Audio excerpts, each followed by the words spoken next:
দাড়িভিট আমাদের কাছে আবেগের, অপরাধীরা শাস্তি পাবেই। আমি নিজেও দাড়িভিটে গিয়ে আন্দোলন করেছি।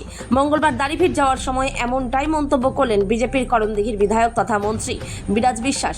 এদিন সেখানে উপস্থিত ছিলেন বিজেপির একাধিক নেতৃত্ব। দাড়িভিট পৌঁছে নিহত তাপস বর্মন ও রাজেশ সরকারের বাড়িতে যান মন্ত্রী। শ্রদ্ধা জ্ঞাপন করতে দাড়িভিট শ্মশানেও পৌঁছন তিনি। তাকে দেখে কান্নায় ভেঙে পড়ে নিহত দুই পরিবারের সদস্যরা। মন্ত্রী অবশ্য তাদের পাশে থাকার আশ্বাস দিয়েছেন।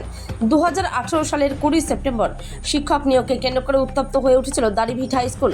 সে সময় গুলিবিদ্ধ হয়ে তাপস বর্মন ও রাজেশ সরকারের মৃত্যু ঘটে। যদিও এদিন মন্ত্রী তাদের ভাষা শহীদ বলেও আখ্যা দিয়ে বলেন, উত্তরবঙ্গ উন্নয়ন দপ্তর থেকে ভাষা শহীদের সমাধি প্রকল্প আমরা নিচ্ছি। Bureau report, big news Bangla. দেখুন, আমাদের কমিটমেন্ট যেটা ছিল, আমাদের মাননীয় মুখ্যমন্ত্রী মানে ইমিডিয়েটলি ফাইলটা অলরেডি আমরা সরকারে আসার সাথে সাথেই আমরা ফাইলটাও খুলেছি।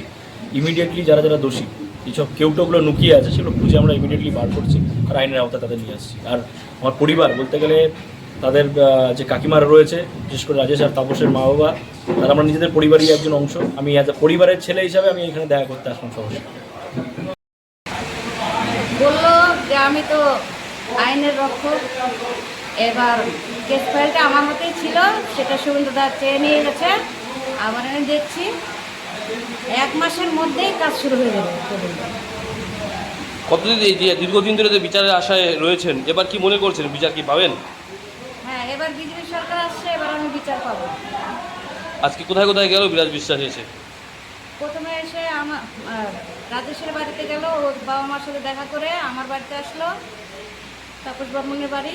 তারপরে সমাধিতে গেল, সমাধিতে ওদের ফুল দিয়ে শ্রদ্ধাঞ্জলি জানালো। কি বলবেন এবার এই রাজ্যের মুখ্যমন্ত্রীর উদ্দেশ্যে? আমার ইচ্ছা ছিল, বিরাজকেও বললাম যে একটু মুখ্যমন্ত্রীর সাথে আমি দেখা করব। উনি বললো ঠিক আছে কাকিমা, আপনাকে আমি দেখা করাবো। আপনি কি যাবেন মুখ্যমন্ত্রীর কাছে? হ্যাঁ, আমার ইচ্ছা ওনার সাথে আমি একটু কথা বলবো, ছেলের বিচারের জন্যই। ছেলের বিচারের জন্য। যারা এখনো পর্যন্ত এই ঘটনার পরে ঘুরে বেড়াচ্ছে, তাদের উদ্দেশ্যে কি বলতে চাচ্ছে? বলুন, নতুন সরকার এসেছে। হ্যাঁ, আমার নতুন সরকারের কাছে এটাই দাবি যে যারা আমার ছেলেকে গুলি করে মারছে বাংলা ভাষার জন্য, তারা আমার চোখের সামনে ঘুরে বেড়াচ্ছে, তাদের শাস্তি কবে হবে এইটা আমি আর চোখে দেখতে পাচ্ছি না। তাদের শাস্তির কথা বলতেই আমি মুখ্যমন্ত্রীর সাথে দেখা করতে যাব।